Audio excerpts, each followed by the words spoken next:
Welcome to the PR Essentials Summit series, where the experts reveal how to do PR so that you can do it yourself.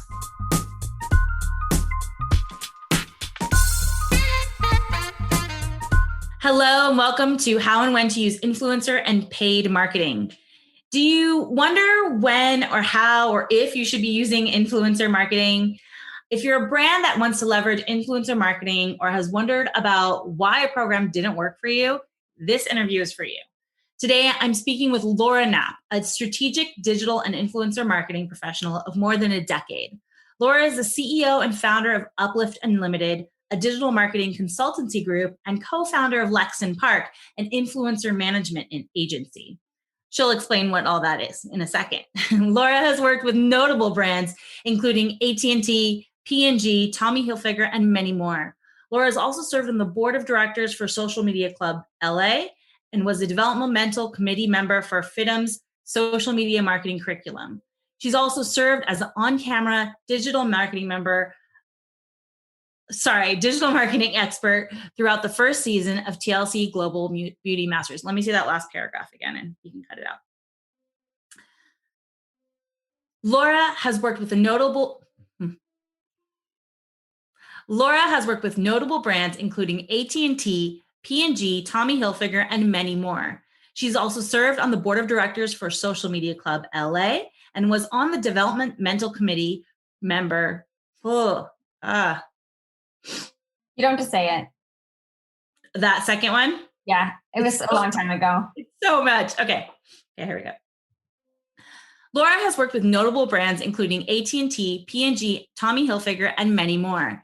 She's also served on the board of directors for Social Media Club LA and served as the on-camera digital marketing expert throughout the first season of TLC's Global Beauty Masters. Welcome, Laura, and thanks so much for joining us at the PR Essentials Summit. Thank you for having me. I'm so excited to be here virtually.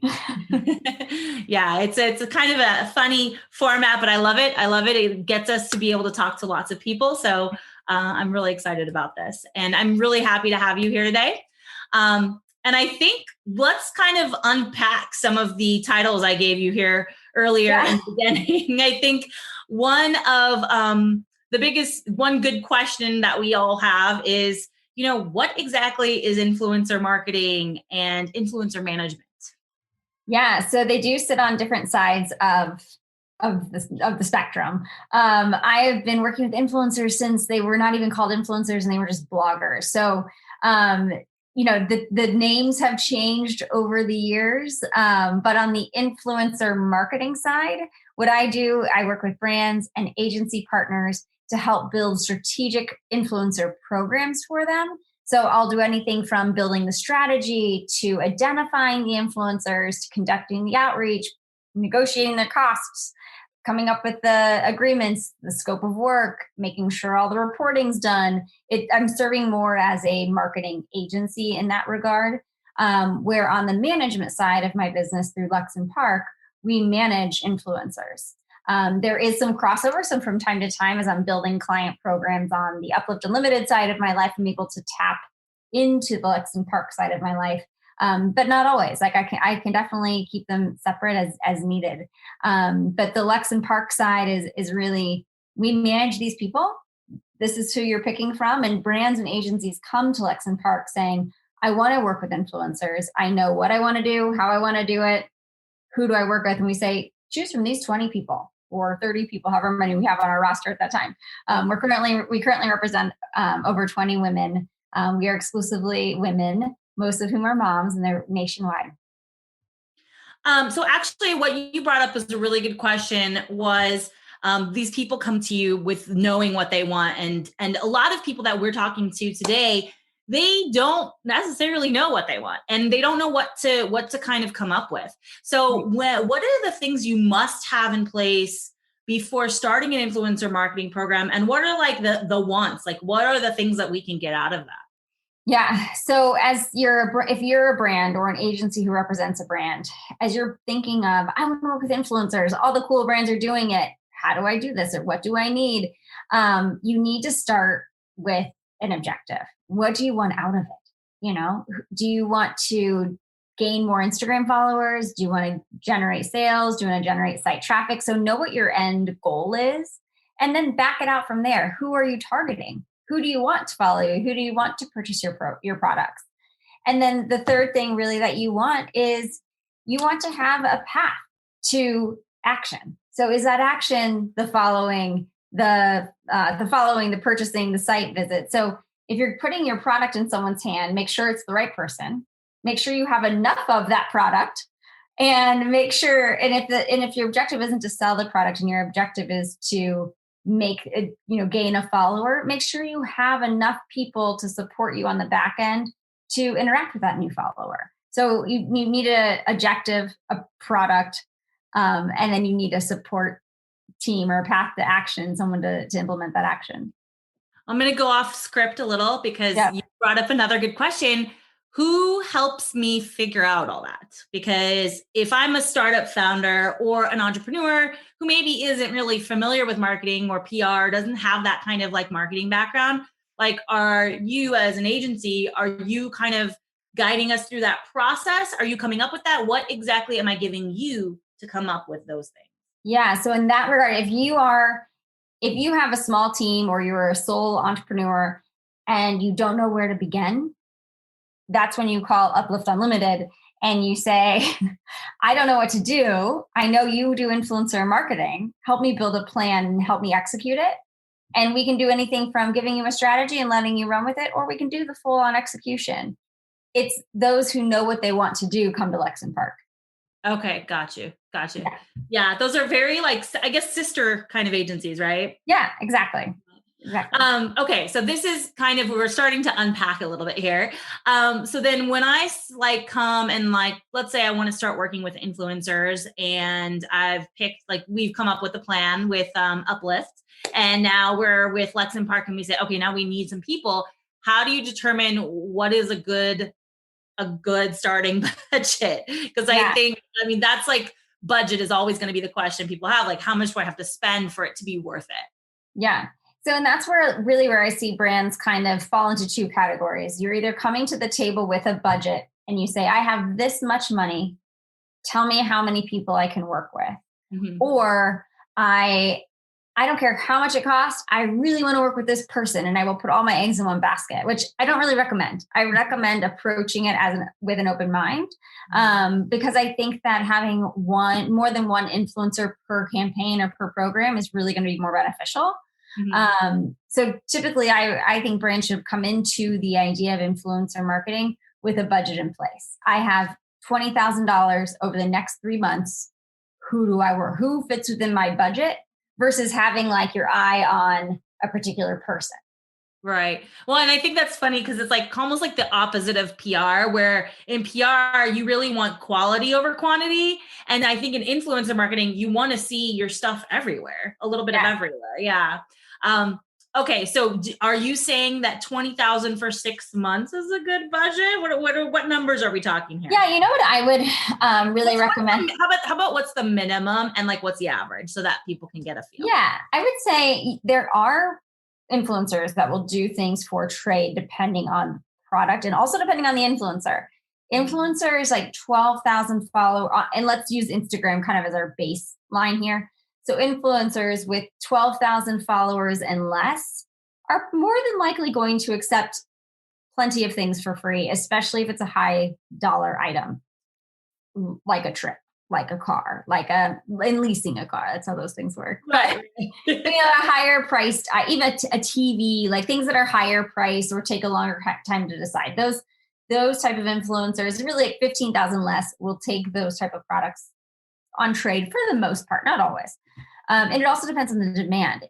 Even if 10 to 15,000 follower influencers in high demand, they're not going to make time for something free when they know they're getting paid from so many other brands.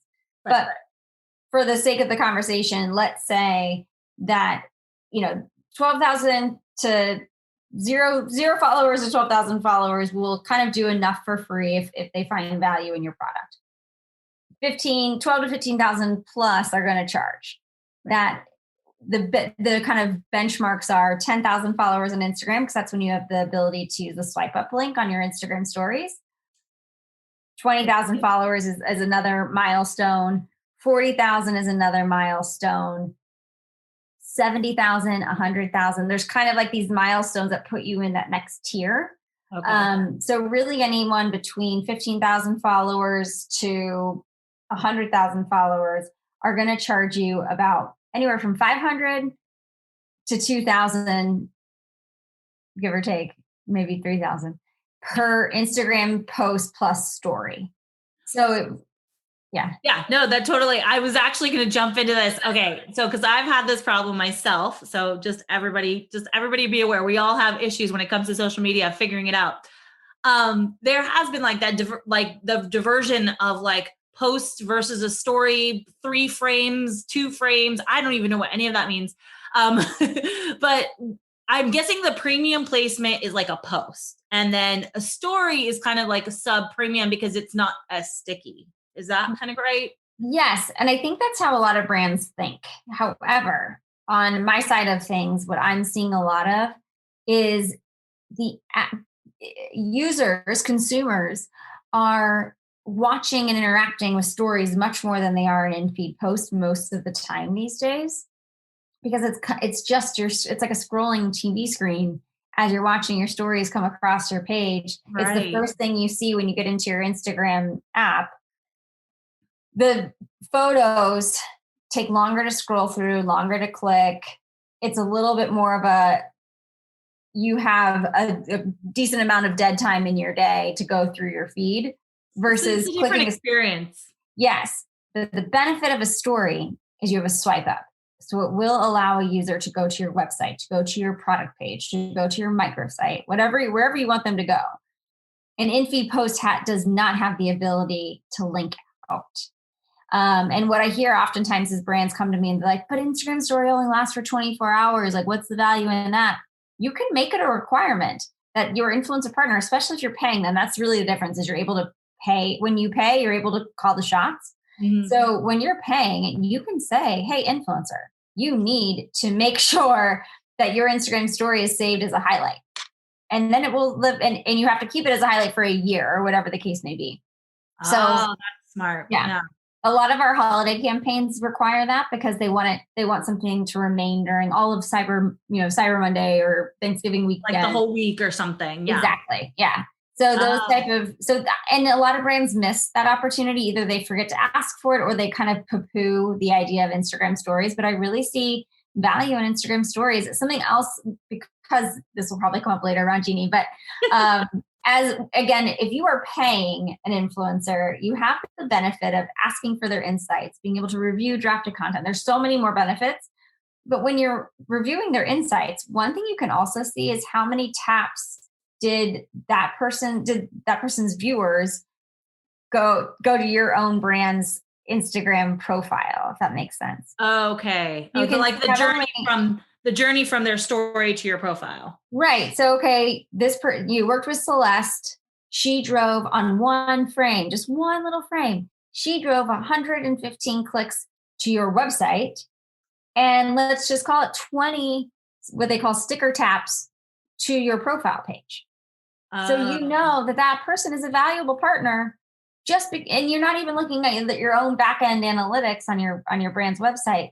But just looking at the influencers' insights, you're able to know how much traffic did they drive to your site, how much traffic did they drive to your Instagram profile.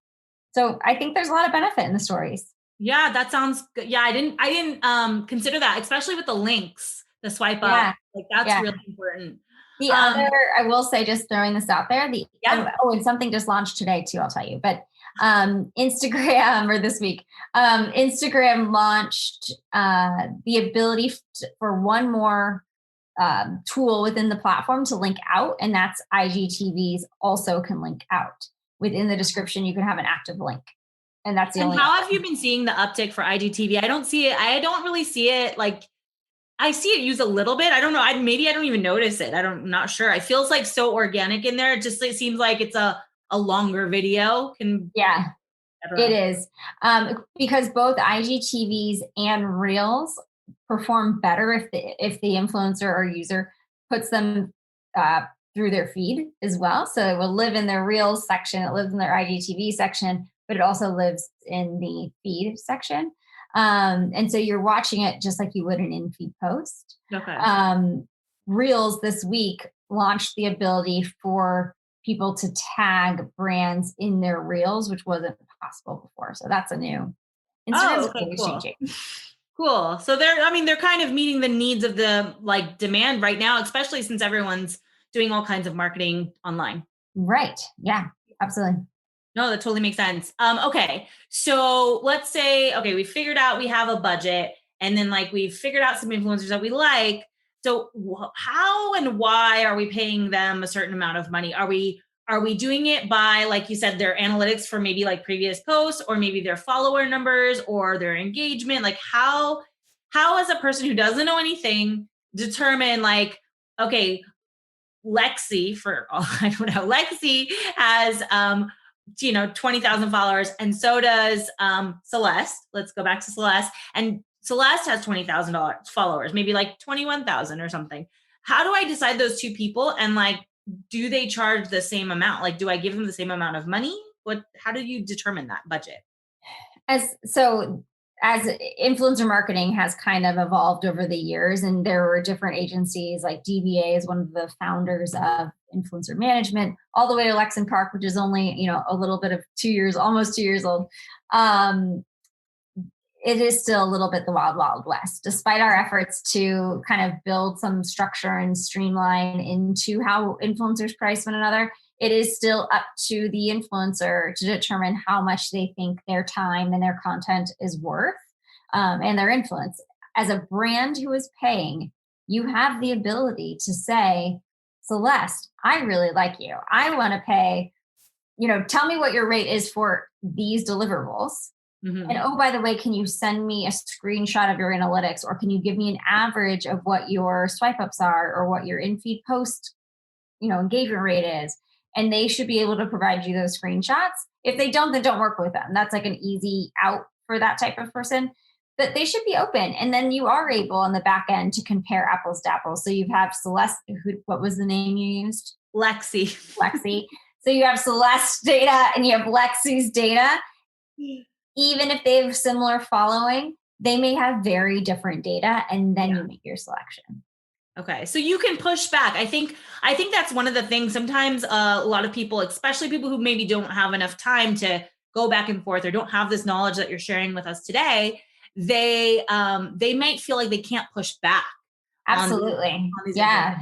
And I mean, having worked most of my career at agencies, you get a little like starstruck by these influencers because you watch them and you follow them and you're the one that like pitched them to your client because you really like them. And you feel a little bit like, I can't ask them for their data. I can't ask them to do X, Y, and Z extra. But yeah, you can. You're the one with the dollars. Like you have the power to ask for whatever you want. And that's even when you're working with someone, like if you go to Lex Park and you're like, how much does Celeste cost? Come ask us. We will give you the data. We will give you her rates. So it's, you have, as the person paying, you have the power. Yeah. Okay. That's good to know. That's very good to know. Not much has changed in business then. Right. What's interesting, that's a really great point, Regina. I will say a lot of brands and agencies put a junior level person in charge of influencer marketing. It's exactly, you and I started our careers around the same time. And I know that. And over the years, you and I have seen how brands put the most junior level person in charge of social media. Yeah. We're seeing the same thing with influencer marketing as far as like Instagram influencers are concerned. Mm-hmm. It's half the time it's a junior level person, so they don't have the maybe confidence to push back. Right. I would say to that person watching this panel, this summit, you have the power. You're the one paying. No, that's such good advice. Awesome. Thank you. Mm-hmm. Okay. So what are the metrics? I'm changing up this kind of question a little bit to kind of fall in line with what we've been talking about. Yeah. What are the metrics we should be asking about when we're developing our relationship? So you mentioned several different types of metrics. Like what are like maybe 4 main things that we should be asking the influencer to give us as like a metric? So the metrics to ask an influencer when deciding who you want to work with would be, and these are, I'm going to use the phrases that you should use in your emails. Okay. Instagram story Instagram story reach 14-day view. Okay. Instagram story impression 14-day view. Instagram post reach 14-day view. Okay. And also I would ask for Instagram story link clicks 14-day view. And so you think like that 2 weeks is a good time, like good way to know roughly what that's going to be for real. Yeah. And you know what? The 14-day comes up as the default. And so if you're having them like click the little arrow to select 30 days, you're probably never going to get what you're asking for. So I see. Keep it easy. Ask for the 14 days. It is a pretty good metric, kind of setting your parameters. But I would, and I kind of would say the same if you're trying to measure your program, but we can talk about that later too, because I have other additional KPIs I would have you look for. Okay, good. We'll talk about that in a second. Okay, so what would you, how do you know if it's like going well? Like, let's say you're like, okay, I've picked 3 influencers, I've paid them, I've given them my like graphics and my links. Like, how do I know that it's a successful program? Well, first of all, I would say as the person paying, you don't have to pay until after they've gone live. And you can put that in the agreement, like please send the invoice once content has been published. Nice. If it's a large dollar amount, like a $10,000 deal, and you're working with them for multiple months, like one person for multiple months, you could say, the influencer can negotiate with you and say, please pay me half up front, half at the end or something like that. But the general like $500, $1,000 program, most brands typically do not need the invoice, and most influencers don't need to be paid until after the content goes live. And payment terms are usually 30 days. Okay. Just because they're, sole entrepreneurs. How do you know if it's going well? Yeah. So typically on Lex Park side, the influencers we represent, we tell the brands they will get their data within 7 days of a post going live. Okay. All the things we all know, Instagram. So Instagram stories, even if you have Instagram stories live for 24 hours and then you have them saved as a highlight, the data only lasts for 24 hours. You only calculate what happened in that 24 hours. The influencers actually, some don't know this, but they are able to go back and pull Instagram story data beyond 24 hours. So they can go back 2 weeks later and still pull that data. So we typically say, even though the stories went live on Monday, you're still not going to get your data until the next Monday. And the influencers know how to go back and pull that for the most part. Okay. So with 7 days, you should know how well it performed. Okay. And you bring up a really good question. And I think some people might, like, for me, it kind of makes me want to look at my own data. So I don't have 10,000 followers. Can I look at that stuff for myself as well? Are those accounts set up differently? Like if I want to just experiment and look at things, is that something that we could do on our own? As a business, so there are 3 types of Instagram profiles: a personal, a business, and a creator. Mm-hmm. You as Ranjini, I think you could try a creator account just so you can see what the back end of the analytics looks like. I'm not an influencer, but I do have a creator account because I want to see what my influencers see. And I could, if you wanted to see, I could show you what it looks like, but it is cool to see those analytics. Also, whether you are the Silver Telegram, Lex Park, or Uplift Unlimited, for those businesses, I have business accounts and you get the same analytics. There are different usage. So like a creator can add music to their content on Instagram stories. A business account cannot add music. Oh, interesting. There's copyright issues. But so those are just different nuances that I would recommend all influencers have a creator account, and all businesses that don't want to be influencers have a business account. What if it's a brand? Should the brand pick influencer or should they pick creator? Like how? A brand should pick a business account. Okay. Yeah. Okay. Got it. Wow. Okay. So that's really interesting. So I can go in and like, if I wanted to represent myself and become an influencer, I would be a creator and then have those analytics. Yeah. And the difference between, you'll notice this when you're looking at someone's account, but a creator account will still have like a contact button or an email button, where you as a person just have a message button, which is DMs. Yeah. Okay. But businesses are given also email, business location, like you can do. Right. There are more contact opportunities. And has that always been the case? Because I mean, obviously I've set up business accounts before, and I don't think Yeah. I had that option. I think at most I had a individual and a business option. I don't think I've had a creator option the whole time. I want to say, I'll have to look this up to give you the real answer, but creator account, I think, launched 2.5 to 4 years ago. Okay, so I haven't launched anything like a creative, I guess. Exactly. Okay, cool. Okay, so we talked about like all these different little nuances, what we should ask for, what they should entail, how do we know it's working? Now, we talked a little bit about measurement, and so I'd love for you to dive into those tools that you were talking about on how do we measure a campaign? Like, let's say, okay, I did a campaign and I want to see if it worked, and I want to see if I should do it again with the same people. Like, what are the measurements? What should we be monitoring? How should we be doing that? Yeah, no, that's a great question. So if you aren't using a third-party tool, which I've done many, many times, third-party tools, especially the small business, they can get expensive. And if you, especially if you have a team, whether it's yourself or an assistant or full-time, 1 or 2 full-time people, this doing it manually is not too difficult, especially if you're running like a 3 to 10 person influencer program. If you're running a 50 to 150 influencer program, you probably want to use a third-party platform. Yes, that's a lot of people to track. Yeah, there are so many great ones out there. But generally speaking, if you are doing this manually, 7 days after the program, or after the post goes live, you require that the influencer sends you screenshots of every story frame that mentioned your brand, plus the insights of their in-feed post. And do you put this in the contract beforehand? Mm-hmm. Yeah. Yes. Okay. Yeah. And also I would put in the contract that you need pre-approval, especially if you're paying them, you should get pre-approval of the content that goes live. That's just another benefit of paying them is as a brand, you have control over the messaging that's being said. Right. And you can ask for edits usually in the contract. You could put 1 round of edits. Oh, nice. Okay, great. Yeah. So what I do on the Uplift Unlimited side, especially for my clients, especially when we're doing influencer programs that are anywhere between 5 people to 10 to 15 people, we'll put all of the insights in a spreadsheet where we're tracking likes in feed post, comments, reach, and impressions.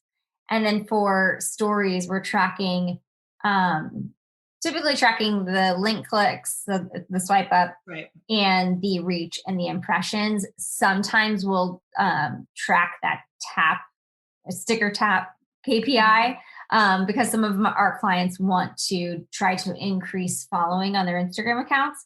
And this is one way you're able to track, okay, how many people did that person, you can't see who followed them, but you can see how many people actually visited that profile page. Right. And for the link, we could just use a custom link that maybe is a trackable link, right? Absolutely. Yeah. You can create it. Bitly is a free option. Yeah. I think if you do so many Bitlys, you have to pay for it, but Bitly is a free option, generally speaking. So that's a great tool. Otherwise, there are ways, I don't know exactly how to tell you how to do it, but if you Google how to create a UTM code, you can create a UTM code per influencer so you can track that person's performance. Another way to track is to give them a discount code. So if you're giving them, if you are an e-commerce retailer and you're like, I want you to buy my superfood granola. And everyone gets I see what you've been shopping for. Yeah, my sister actually just launched a superfood granola company, so top of mind. But so let's go back to Celeste. So we want to give Celeste you want to give all of Celeste community 10% off. You would create a code for Celeste 10, and then Lexi gets a Lexi 10. So you're able to track who's performing the best. So this is basically like we've turned our influencer program into an affiliate program. Yes, but you're not necessarily paying them for it. Oh, you're just tracking. You're giving them an upfront payment and saying, hey, I want to partner with you. And I want to give special features to your followers. Right. Here's 10% off to all of them. But on the back end, you're like, but I'm tracking you. Yeah. So then and on that side, I would really give the performance, because so many people these days, as they see something come through on their Instagram stories, they're taking screenshots, like especially with codes. So I think as long as that code is active, that's how long you should be tracking for. Okay. Yeah. And you think you should put like a timeline on that code because it's kind of like crazy. The codes are everywhere. They're everywhere. But my point is too, it's like you should get your insights from your influencers within 7 days, but track on your back end longer. Okay. Okay. Yeah. And I would also say to brand, I've had a lot of brands ask me this question of like, hey, influencer, we want to work with you. What's your typical ROI? Mm-hmm. Well, and then brands get upset when an influencer does not know the answer. But the truth is, the influencer usually doesn't know that answer. If Right, because there's they don't get access to your stuff. right, yeah. Right. And so on the flip side, if any influencers are watching this, like, don't feel bad if you don't have that answer. Like, just say, sorry, I'm not privy to that information, but I can tell you how many link clicks I can drive. Yeah. So it's um brands have to understand influencers don't have that information. Neither do the brand managers, influencer managers. Okay. Okay, cool. That is so, like, you've given me and everyone here so much information in such a short amount of time. I really appreciate your time. Thank you so much. I wish I could ask you more questions, because I have like so many little micro questions that emerged, but if I'm not correct, if I'm correct, we have a special link where people who watch this video can schedule a 20 to 30 minutes consult with you and kind of get their answers, right? Absolutely. And you know what I do during those calls typically is I'll advise you whether you need someone like an Uplift, which Okay. would be a marketing agency format, or if you need someone like a Lex Park and you just need to see your roster and pick and choose who you want to work with. So I'll help. Yeah, I would love to take a call from anyone.